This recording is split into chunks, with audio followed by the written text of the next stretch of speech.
Unit 3, Sociology, Social Status, Flaunting Your Success, pages 26 and 27. Listen for main ideas and listen for details. Let's continue our discussion of social hierarchies by talking about how people achieve status in society and how they try to show it off. Now, whether we like it or not, our status in society depends on things like class, education, wealth, and recognition of success. And it is society who forms a general consensus of what these things signify, what value they have. Of course, some elements of our status, such as social class, we can't control, although it's sometimes possible to work your way up the social pecking order. Other aspects of our status, like wealth and professional success, we can control, at least to some degree. And it's these elements, those which we can control, that I'd like to concentrate on today. Let's look first at the concept of success as it relates to establishing our social status. In most societies, the bottom line is that people generally want to be associated with success. Why? Because it makes them valued in society, and it gives them power, influence, and prestige. So what's the quickest way to get this power, do you think? Through attaining wealth, of course.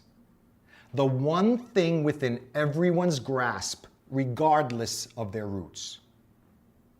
Now, because wealth and success are so important to people, so too are the symbols that signify those things. These so-called status symbols, usually possessions or activities, are the things we use to measure a person's social or economic prestige. But for social or economic prestige to be measured, it needs to be noticed, right? Which brings me to conspicuous consumption, the different ways we consume in order to show people our wealth, and not because we really need the things we buy. You see, we don't just want to be affluent and successful. We want others to know we're affluent and successful. And status symbols allow us to advertise our success. We're all familiar with the big house in the exclusive residential district with the expensive BMW parked in the driveway, right? Conspicuous consumption is about showing off our wealth and success. So, let's now look at how we do this. Through what symbols do we try to show our status? Well, there's fashion, for a start. The idea of using clothes to signal social status has a long history.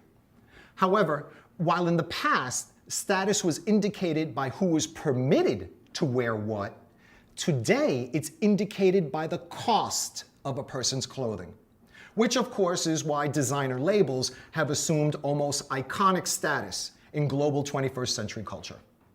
A trend originating largely in the fashion houses of Europe around a century ago. The idea is, if you can afford Dior, Chanel, or Vivienne Westwood, then you must be a high flyer. Okay, how many of you have heard of trophy wives or trophy husbands? Anyone? How we sort of acquire husbands or wives like we acquire trophies, to act as symbols of status. Well, it seems that trophy kids are the new indicators of social status, offspring who say something about their parents. Let's have a look at this idea now. You know, if you look back at census data over recent decades, richer has tended to mean fewer kids. As the average incomes of families have increased, the smaller those families have become. This is changing though, and recent data suggests that the better off you are, the more kids you'll have. Why this change? Because, like I said, kids are a great way of signaling status. Perhaps they go to the most prestigious schools, enjoy elite sports, and so on. Their parents may be able to talk about the yachting or horse riding championships their children have won, or perhaps their entry into Harvard or Yale. The point? These kids are symbols to the outside world that their parents have made it. Now, as we've seen, status symbols have a lot to do with ownership and the idea of conspicuous consumption, being able to show off your wealth. But there's a new idea now being talked about called status skills. The idea that by mastering certain skills, we acquire status. TV shows are reflecting and probably driving this new obsession. And more organizations are jumping on the bandwagon here. They're trying to meet demand by offering professionally run courses in areas such as cooking, dancing, gardening, winemaking, scuba diving.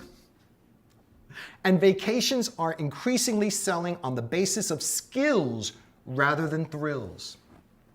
With companies building in opportunities to develop often exotic or traditionally elite skills such as horse riding, parachuting, bungee jumping, and other fun stuff like that. Now, acquiring these skills is one thing. However, their value as status symbols is only realized through what's called storytelling. In other words, through showing off what you've learned by talking about it, through creating opportunities for those you want to impress or influence to see your skills. That's what brings the status.